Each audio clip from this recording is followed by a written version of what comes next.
Sabe, às vezes, ao ler a Bíblia, encontramos trechos que parecem não ter nada a ver um com o outro. Mas e se 4 dessas histórias, que parecem totalmente desconexas, na verdade formassem uma única jornada sobre fé e propósito? É exatamente isso que vamos explorar agora. Então vamos começar com um desafio, um verdadeiro quebra-cabeça.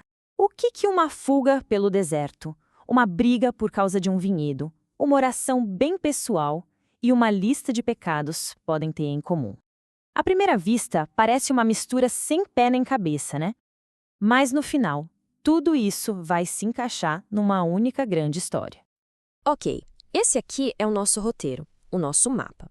A gente vai olhar o ponto de partida, depois o destino do reino, o caminho da retidão e, por fim, como tudo isso se conecta. Bom, vamos lá, começando nossa jornada. O ponto de partida é nada menos que uma das histórias de libertação mais conhecidas, um ato de fé assim monumental, contra tudo e todos. E a história já começa com um detalhe bem interessante. Deus leva os israelitas para fora do Egito, mas ele não escolhe o caminho mais fácil, o mais curto. Pelo contrário, ele os guia pelo deserto, um caminho mais longo. E por quê? Como a gente vê lá em Êxodo 13, essa escolha tinha um propósito bem claro. Era para testar e fortalecer a fé daquele povo. Então, o que se desenrola aqui, em Êxodo 14 e 15, é muito mais do que só um evento histórico.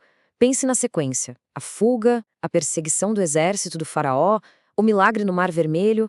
Cada um desses momentos é como um degrau, é uma jornada bem literal, física, que só aconteceu por causa da confiança total numa promessa divina. E o resultado de toda essa fé? Tá aí, nessa frase.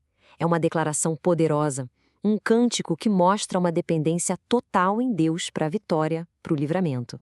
Ok, então a gente viu a partida, que foi super marcante, mas toda a jornada tem que ter um destino, certo? Agora a gente dá um salto lá para o Novo Testamento para entender para onde esse caminho todo está levando. Chegando em Mateus 21, a jornada muda um pouco de foco. Jesus conta uma parábola que parece simples, a dos 2 filhos, mas que tem uma mensagem, olha, muito poderosa. A lição é clara: para o reino de Deus, o que vale mesmo não é a palavra, é a atitude. Fazer é mais importante do que dizer que vai fazer. E a coisa fica ainda mais séria. Logo em seguida, Jesus conta outra parábola, a dos lavradores maus. Essa já fala sobre responsabilidade e sobre as consequências bem graves de se rebelar contra a autoridade do dono da terra. O interessante aqui é que essa parábola é uma alegoria, né? Cada personagem tem um significado. O dono da terra representa Deus. Os lavradores, os líderes de Israel daquela época. Os servos são os profetas e o filho, claro, é Jesus. Então o que a gente tem aqui é uma crítica bem direta à liderança e, ao mesmo tempo, uma profecia bem sombria do que estava por vir. E aqui vem o ponto central dessa parte da jornada. O destino, que é o reino de Deus, não é garantido para todo mundo. Ele é condicional. É entregue a um povo que produz frutos, ou seja, um povo fiel e ativo. Beleza, então a gente já tem o ponto de partida lá no Êxodo e o destino, o reino, em Mateus. Mas, se esse reino é para quem produz frutos, como é que se deve viver? Qual é o código de conduta pessoal para quem está nessa caminhada? É isso que a gente vai ver agora. O Salmo 26 é quase como ler o diário de uma pessoa justa. É um monólogo interior, sabe? Um pedido a Deus para ser justificado com base numa vida de integridade e fidelidade. Esse versículo aqui é praticamente a declaração de missão de quem está nesse caminho. Tenho vivido com integridade, tenho confiado no Senhor. É um resumo perfeito da postura dessa pessoa. Só que, como em toda jornada, existem os perigos, os desvios. E para mostrar o outro lado da moeda, o livro de Provérbios, no capítulo 6, é bem direto. Ele nos dá um alerta, listando 7 coisas específicas que nos tiram completamente dessa rota de retidão. E olha só a lista: olhos orgulhosos, língua mentirosa, mãos que matam inocentes. O ponto aqui não é só que são atitudes erradas individualmente. O problema é que elas são corrosivas. Elas destroem o que está ao redor. São o oposto exato da integridade do Salmo 26, porque elas minam a confiança, a verdade, a comunidade, que são justamente a base do reino que a gente viu em Mateus.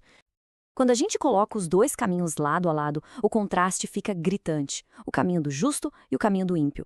Fica claro que a retidão não é só sobre fazer o que é certo, é também, e talvez isso seja até mais importante, sobre evitar ativamente aquilo que prejudica os outros e a comunidade. Chegou a hora. Vamos juntar todas as peças desse quebra-cabeça.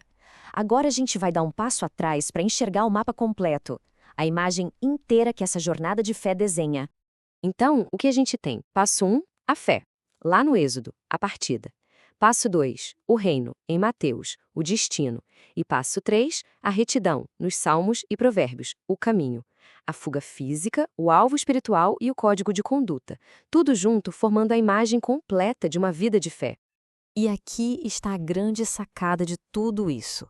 Aquelas 4 passagens que pareciam soltas, na verdade não são. Elas se conectam perfeitamente. Elas são as etapas de uma única e grande história.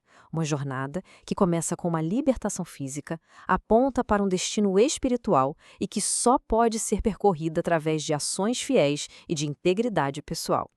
Isso tudo nos deixa com uma pergunta para refletir, né? Olhando para esse mapa completo da jornada que junta a libertação, propósito e integridade, a pergunta que fica no ar é: em que ponto desse caminho será que a gente se encontra agora?